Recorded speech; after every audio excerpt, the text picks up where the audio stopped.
Hey, what up, guys? You're probably addicted to your phone, so I want to give you some tips on how to get your screen time to a pretty low amount. And if you're wondering why should you listen to me? Well, I think this hour and 5 minutes is a bit much. To be fair, just WhatsApp, communicating with people, not scrolling and shit. So it's not too bad, but the fact that I think an hour is too much is, it shows you. I don't think too much screen time is a good idea. I don't think it's good. So if you want to lower it, listen to me for a bit. So right now, as you can see, I'm on WebADB, and that is mirroring my phone screen to my computer. Normally my phone screen is gray, but because of the mirroring, you see all the color here. So, yeah. But normally I have a 3-inch screen, all grayed out. It's not very interesting. So normally my screen time is like 15 minutes or something per day, unless there's a bunch of communication that needs to happen on WhatsApp or whatever, then, you got to communicate. That's what the phone's for. So, but normally the phone stays with my keys in my wallet. It's like 15 minutes or less, right? But home screen itself, I'm using Niagara Launcher. It's great. It's my favorite launcher. It's just so good. It's so simple. Totally worth the price. $30 for full lifetime access. Totally worth it for me. So the phone itself, not very interesting, just a bunch of text, right? The topmost text says read. That's the wallpaper I made. Saying made is a bit generous here, but read at the very top. So at any given point, if I'm on my phone, I can remind myself, you can read. Now, normally, like I said, my phone's like elsewhere, so I'm not just on there for no reason, but the reminder's still good, right? Second up, you have this big block that says screen time. So you can have that shoved in your face all the time. If you're wondering why it hasn't upgraded or updated the time there, it's because I set my phone to be very aggressive with the app killing. So I would have to kind of go in here and then back out for it to update. But still, having that screen time in your face at all times is a great reminder of what you're doing with your time. Then I have Brave, just a browser, calendar, weather, maps, email, messages, day one, which is a journal, and the queue here. It's a shortcut to a list of things that I want to type at any given moment. So as you can see, those are the basic favorites I have here, and I don't really go beyond these on a day-to-day. I really don't. I might go to like a banking app or something like that, but in general, it's not too much here. It's not that much here. So first off, this is something that most people just don't bother to do. I see so many people with their phones, it's like bling pop. It's just, the whole screen is just littered with fucking rectangles, and it's like, how do you live? It's like what Syndrome said in The Incredibles: if everyone is super, no one will be. All these notifications cannot be that important. They are not. All right. So here's what you can do. Let's say we're going to edit. So this is on Android, by the way. If you're an Apple user, I don't know. So calendar. Now, normally you get to this by holding an app, and then you can see app info. It'll look a bit different if you're using the basic launcher, but app info is still where it's going to be. So you go here, you go to notifications. So first of all, you can just turn them all off. All of them off. You can do that. That's cool. But if you want to get granular with it, you do want some notifications, but you think most are garbage, then you can go here. You can get real specific with it. I want notifications for tasks. I want one for overdue stuff, blah, blah, blah. I can even change it so that it can be silent. So it'll show up at the top, but it won't vibrate. It won't anything. It'll just be a little boop up there, and that's it. I take off pop on screen for everything. That is the most obnoxious shit in the world. I don't let anything do that. You can even put it to default, set the sound to silent, and then it'll just vibrate. That's cool. You don't have to have this annoying sound, but you can still have the notification vibration.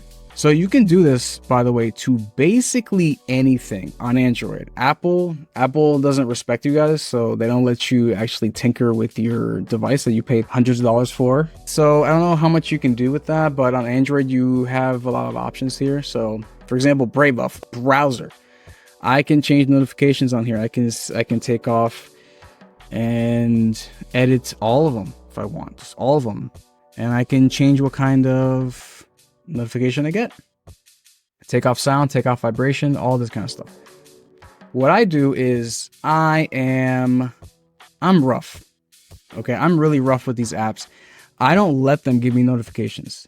Like, unless it's messages or WhatsApp or, you know, something that someone's actually, like a human is trying to communicate with me. Those I have on vibrate. For specific people like family, I have sound. So I have, for like my mother, my girlfriend, it'll have a sound and a vibration. For the average person, it just vibrates. So if I hear it, I hear it. If I don't, then, you know, I'll get to it, right? So communication, email, I actually turned off notifications there. So if I want to check an email, I will have to go into here manually and refresh it myself. That way I don't get annoyed and all this stuff when there's a spam message or something like that. And for maps, obviously I'll let it, you know, do what it needs to do. And the calendar, of course, very important. Events, tasks, all this kind of stuff. Super important. So I let it give me notifications with sound, because if it's time sensitive, I need to know. So that gets priority. And of course, for phone calls, I get sound. So basically, I only get sound for calls, some text messages, and calendars. That's it. Nothing else has access to give me any kind of annoying notification, anything like that.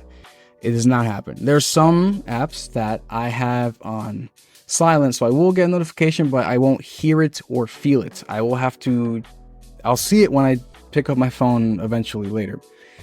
Something like Lyft or Uber or something like that. So that's what I do. So now I understand when my phone is vibrating or making a noise, I know for a fact it's someone trying to reach me. Someone, you know, probably family or something is trying to reach me, or it's an event that I have to pay attention to. That's important. So now a notification from my phone means something important. Not just, oh, my phone vibrated, I could probably ignore it. No, I set it up so I only get important stuff. If it vibrates, I gotta check it. Okay. If it's not important, I set it so that I don't hear it. I don't know about it because it's not important. I will hear about it when I check it later if I want to. I would advise being very, very aggressive with your notifications, because if you're not, your notifications will take up your entire life. So just kick them out of your life if you don't need them. Next, I'm going to show you a couple of other things. First of all, notification thing is probably the biggest one. Like, imagine every time your phone vibrates, what do? You reach right for it, right? Because, oh, it's a thing. It's a thing I have to check. Here's the thing. Just get rid of most of those notifications, and you do not need to check your phone. You won't check your phone. Turn those, leave it so it's only important. Leave your phone somewhere else. If you hear it, you go get it. If you don't hear it, it's not important, because you decided it wasn't important and you set those up for yourself. Okay. Beyond that, display. I personally have adaptive brightness so it can, you know, save battery and shit like that. And I have dark theme on too, which I personally prefer on my eyes, also for nightlight. I have nightlight on at all times. If you can tell that there's a slight orangey, I can make it even more intense. You can't see it though on the screen mirroring, but yeah, the phone it gets more orange that way. So this helps you at night or in the evening. If you have to use your phone, the blue lights won't kill your eyes that much.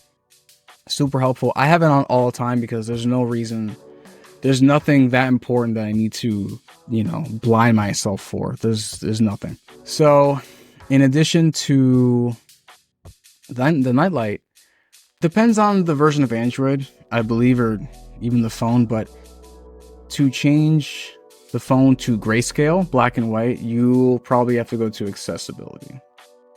So you can go here, go to color, something like this. Extra dim is fun too. I don't have a need to do that. My phone's already small enough. I don't want to make it darker as well. The orange is quite enough. Color and motion. So it'll be under color correction here. Grayscale is what I have it to. Now, this is awesome. So you can have it set to a shortcut like I do. So let me turn it off so I can show you. If I turn it on, grayscale, it'll show me, hey, if you swipe up with 2 fingers from the bottom, you can turn it on and off. So I can have grayscale on, but if I need to see a picture that someone sent me that has color as a main feature in it, then I can just go look at color. Oh, cool. Go back to gray, because most things aren't important for color. I'm gonna be real. So I recommend doing that, because here's the thing: all these rich people in Silicon Valley are studying the human mind, putting tons of money into understanding your brain, and they use color theory to steal your attention. So you ever notice why all those app notification symbols are red? It's because your brain thinks red is very, very crucial. And same for all these other things. Green makes you feel healthy, blue is inviting, orange is vigorous, all this kind of stuff. There's a deep science to color theory, and it does work. People do respond to this kind of stuff. So if you remove the colors, if I scroll down, you don't see any color here, it becomes less interesting. I'll say it becomes more boring. It's fine. Boring isn't bad. And if you do this, you can see things for what they are. If something is interesting, it'll still be interesting in black and white. If it needs color to be interesting, it's probably style over substance, and you're probably being manipulated. So should back out of there. Now, what the hell else do I do to save my time? Wallpaper's full black. That wallpaper you see that says read up here, this is the same on my lock screen too. It's just black, says read at the top, and that's it. I also set it so these silent notifications, which are most of them pretty much, or most notifications just don't exist, but a lot of them are silent if they're not popping up. And those are hidden on the lock screen too. So if you pick up your phone to check the time or whatever, if you're too dumb to not have a watch, you will not get overwhelmed by all the notifications there. So there are ways to get around that as well. And yeah, I think everyone should take the time. I got this phone in January, the Jelly Star. How long has it been? 4 months. And when I got it, every time you get a new phone, you got to do all the setup and all this kind of stuff. It's totally worth it to go through all the apps, all your apps, and really decide which notifications you actually want. Which ones are actually important. Like if you wait till tomorrow and you'd be in trouble, then that's important. If you wait till tomorrow and you won't care anymore, then it's not important. You can even go to the notifications in the settings, and you can actually just kind of go wild. If you want, you can just, I don't want them from this. I don't want any from this. I don't want any from this. I don't want any from, like, you can just go crazy with this. And again, you can get more specific with these things. Turn off the bubbles, turn off the pop-ups, control notifications on the lock screen. And a lot of people have this problem too. As I mentioned earlier, they have this waterfall of rectangles whenever they touch their phone. That's another thing. Turn off lift to wake on your phone. When you touch your phone, it turns on. Stop. That is the most obnoxious shit in the world. Just don't let your phone do that to you, okay? When you touch it, it's like, hey, look at all that. No. It's like a child. Don't do that, okay? It's not only is it behaving like a child, showing you all this shit, but it is treating you like a child. So really don't let that happen. And again, with that waterfall of notifications, a lot of people don't check this on, these high sensitive notifications, or rather they have it on. So every time that pops up, you touch your phone, you just see all this personal information from this person. It's absurd. Not only is the phone stealing your attention, it's blowing your personal data all the way out there for anyone near it. So turn that off. And yeah, do not disturb. Set that up for work time, home time, evening time. I have a few schedules set for nighttime. So after 10 p.m., if I'm not looking at my phone, get fucked. Weekends after 10 p.m. get fucked. On certain days after 9 p.m., if I'm not looking at my phone, get fucked. You're gonna have to wait till tomorrow. And that's fine. It's totally fine. You know why? Because now I live better and nothing bad happened. It's totally fine if you think, oh, this person is going to be upset with me if I don't respond to them in 2 seconds. That person sounds like an asshole. It'd be cool if they hated you and then left you alone. That would be actually really cool.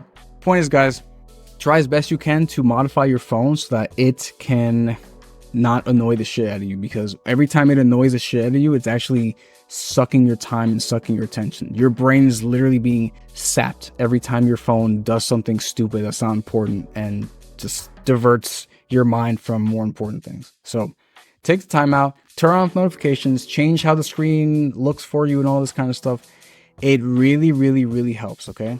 This hour and such, way too much for me. I know some people are like, oh my God, that's nothing. Yeah, you got to change your mind. This is kind of like a lot, all right? Now, obviously, if you're spending this time talking to your grandma or whatever, that's cool. Like, you know, not all screen time is created equal. But in general, you do not need to be on your fucking phone for like over an hour a day. There's no reason unless you're communicating with someone. So do your best. Cut that shit down.